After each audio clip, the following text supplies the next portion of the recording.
Hello there, Ian Cathcart here, Minister in Flemington Hallside. Welcome to you, Tuesday morning, and it is the 30th.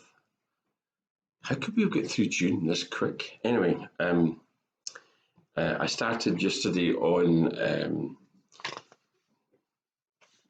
Martin Luther's just amazing pamphlet, Is It Right for Christians to Flee a Plague? And he's just so intensely practical and very, very helpful. This is a section at the end. It's not the main body of what he's saying. He's giving advice primarily to pastors and those who organise cemeteries, because he wants death to be something that helps people reflect on life and point them towards God. And he's saying that as and when plagues come and go, in between you need to be helping people. And this is his first instruction. First, one must admonish the people to attend church and listen to the sermon so that they learn through God's word how to live and how to die. I know there's lots of folks who would say, well, that's a bit of a downer. The difficulty is Luther is very, very practical. And we live in a world that doesn't want to talk about death. The one thing in life which is absolutely assured, you don't live forever, it's not like you should be obsessed by it. Luther's very clear about that. But you should deal with it and be at ease with it and make your peace with it. More specifically, you shouldn't be fearful of it.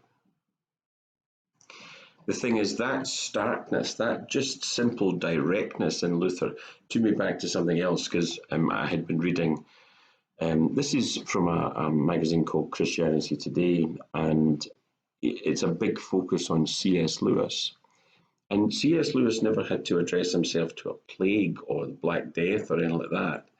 But as you'll see, he had his own, he was asked to deal with the fears of his day. In the shadow of the Cold War, C.S. Lewis was asked to address how humanity should live in an age of nuclear weapons. It is genuinely amazing the way in which there was a time when this country, and for that matter, America, was gripped with a fear, because for the very first time, and indeed still to this day, the reality of the possibility of the effective annihilation of the entire human species was real.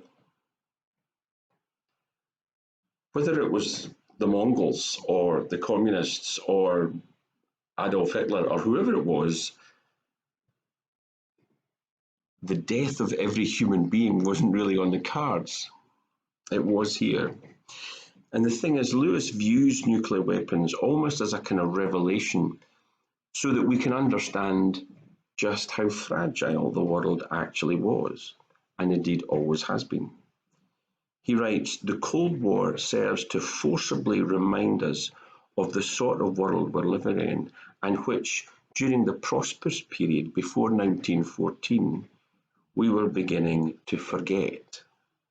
The imminent threat of extinction has woken us from a petty dream, and now we can begin to talk about realities.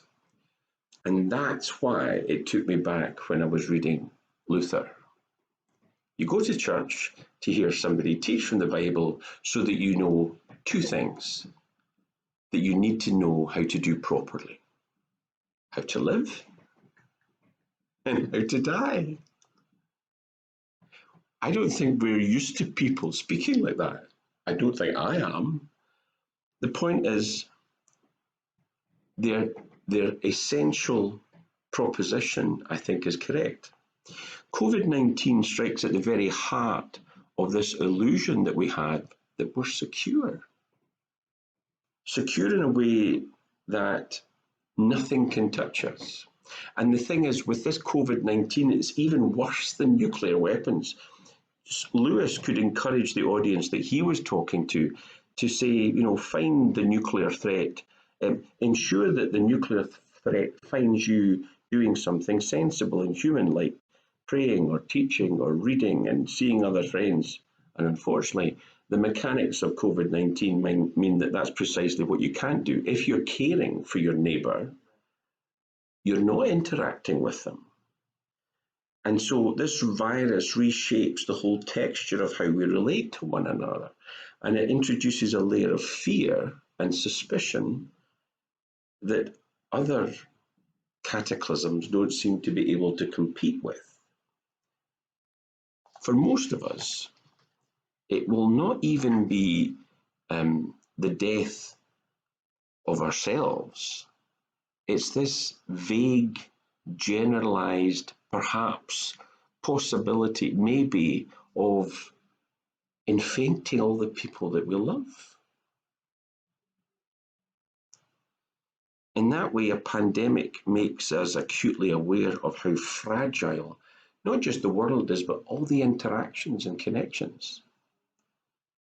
And the communities that will be most affected by the coronavirus, people who are black, people who are working class, people who are housed in very densely populated accommodation, people who are in their 70s and 80s, people who have got conditions that affect their respiratory function, they know better than most about just how threatening this is. For the rest of the world, COVID-19 is essentially a megaphone from God reminding us, waking us up from our sleep.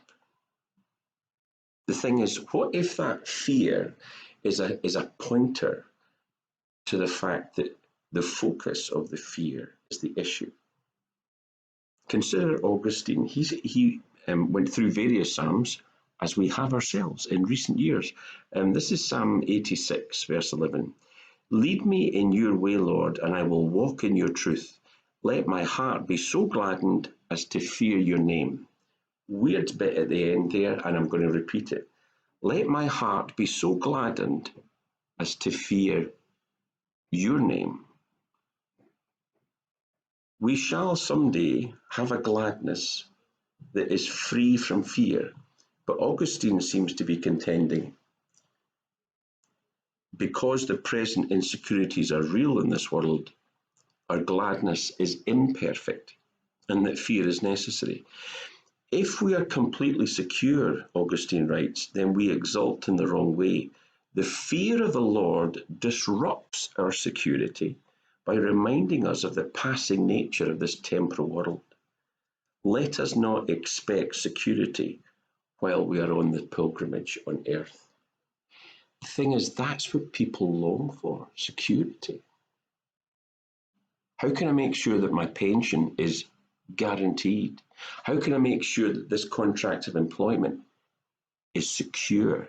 How can I make sure that my children's education is complete?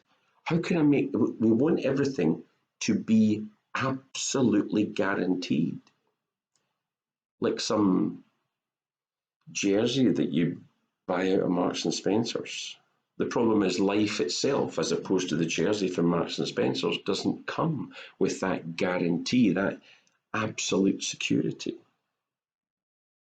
The fear of the Lord perfects our natural fears, reminding us that there is one who can actually touch death.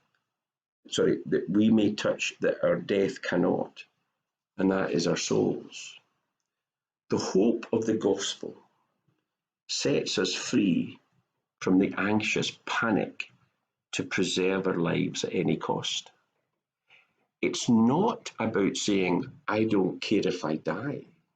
If Jesus thought we were worth dying for, it means we're important. We should look after ourselves and live life, because Jesus came to give us life in all its fullness.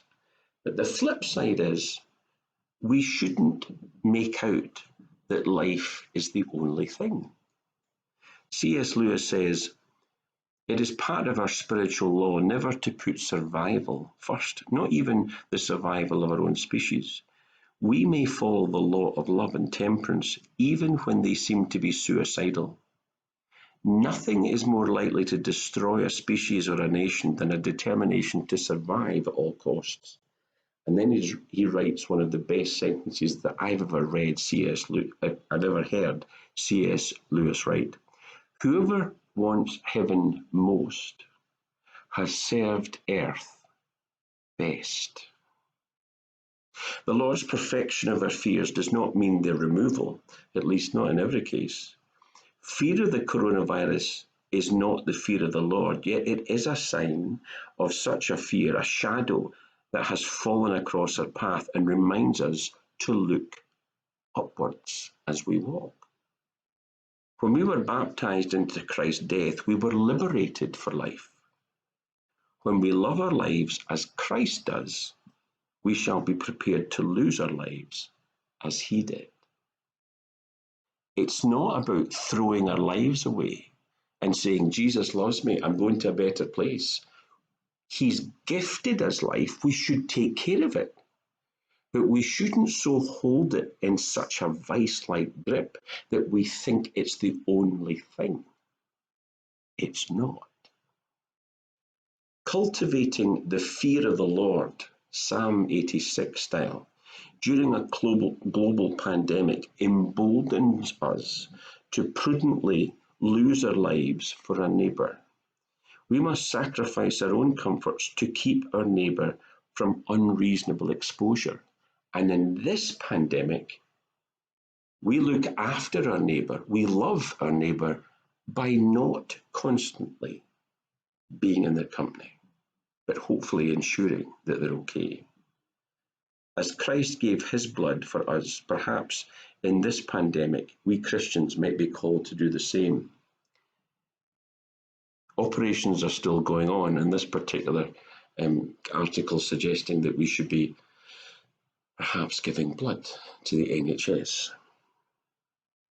One thing's for sure, this basic point of how to balance loving life but not fearing death is actually, to get to that point, you need to not fear death so that you can live life to the full, because that's definitely what Jesus came to help us do.